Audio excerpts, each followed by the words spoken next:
बच्चों, आज की वीडियो मैंने बायोलॉजिकल साइंस के माइक्रो टीचिंग लेसन प्लान जो होते हैं उन पर बनाई है। तो ये इंग्लिश मीडियम में है।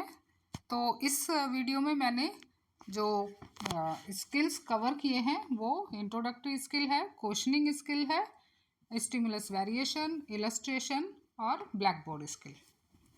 तो यहाँ बात करते हैं हम सबसे पहले इंट्रोडक्शन स्किल की, प्रस्तावना कौशल।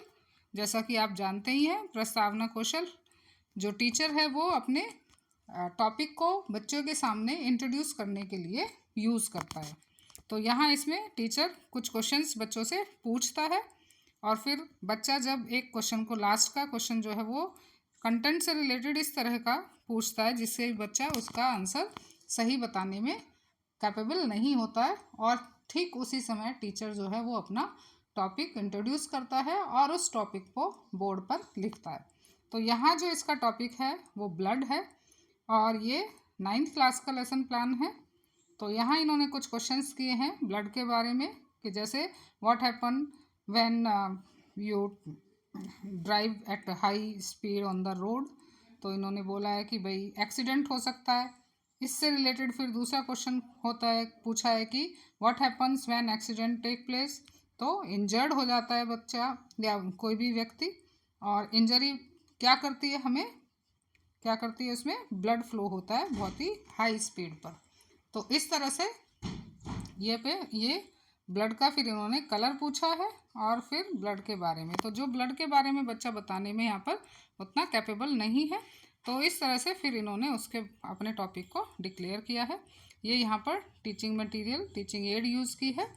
तो इस तरह से ये इंट्रोडक्शन स्किल इन्होंने कवर किया है। इंट्रोडक्शन स्किल के बाद आती है क्वेश्चनिंग स्किल, प्रश्न कौशल।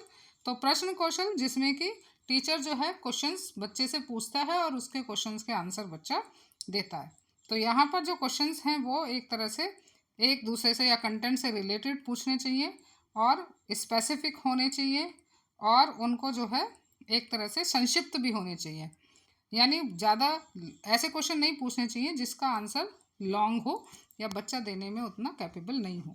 तो बीच बीच में जब टीचर पढ़ाता है तो कई बार इस स्किल को टीचर को यूज़ करना पड़ता है, और सेम ऐसे ही यहाँ पर इससे रिलेटेड इन्होंने एड लगाई है। तो ये होता है हमारा प्रस्तावना प्रश्न कौशल। इसके बाद है प्रस्तावना प्रश्न कौशल के बाद क्वेश्चनिंग स्किल। क्वेश्चनिंग स्किल के बाद आता है उद्दीपन परिवर्तन कौशल यानी स्टिमुलस वेरिएशन। तो यहाँ पर टीचर क्या है, एक क्वेश्चन पूछेगा बच्चे से, बच्चा उसका आंसर देगा, तो इसके बाद वो उसको एक्सप्लेन करेगा उस टॉपिक को, और उस टॉपिक की एक्सप्लेनेशन के दौरान ही टीचर जो है वो अपने गेस्चर को चेंज करता है, अपनी वॉइस में चेंज लाता है, ताकि बच्चे जो है उस चीज़ को आराम से समझ सके, या किसी मेन पॉइंट पर फोकस करता है, बीच में कुछ पॉज देता है। तो इस तरह से वो अपनी टीचिंग को इफ़ेक्टिव बनाता है और इस स्किल को वहाँ पर यूज़ करता है। तो ये उद्दीपन परिवर्तन या स्टिमुलस वेरिएशन स्किल है। इसके बाद जो नेक्स्ट स्किल है वो आता है रीइंफोर्समेंट स्किल। यानी जब एक टीचर बच्चे को पढ़ा रहा है तो उस बच्चे को वहाँ पर जब वो क्वेश्चनिंग करता है, वहाँ बच्चा अगर सही रेस्पॉन्स दे रहा है तो वो बच्चों को शाबाशी देता है, रीइंफोर्स करता है उसे, ताकि वो आगे और अच्छा आंसर उसका कर सके। तो इस स्किल का यूज़ भी टीचर को अपनी टीचिंग के दौरान करना पड़ता है। तो यहाँ पर उसे आना चाहिए कि बच्चे को किस तरह से, किन वर्ड्स के द्वारा उसे रीइंफोर्स करना है। तो ये यहाँ पर इन्होंने क्वेश्चन पूछा है, और जो जो रीइंफोर्स वर्ड हैं वो क्वेश्चन के बीच में ब्रैकेट में लिखने हैं, साइड में ये कंपोनेंट हैं। इसके बाद है लास्ट स्किल जो कि ब्लैक बोर्ड स्किल है। तो ब्लैक बोर्ड यहाँ पर एक पूरा ही ब्लैक बोर्ड की फॉर्म में इन्होंने यूज़ किया है यहाँ पर, जिस पर कि जो भी इंफॉर्मेशन उसने बच्चे को पढ़ाया है या जो भी कंटेंट है, जो भी टॉपिक है, उसको यहाँ पर लिखना है। तो इसमें आप अपना कंटेंट उसी हिसाब से लिख सकते हैं।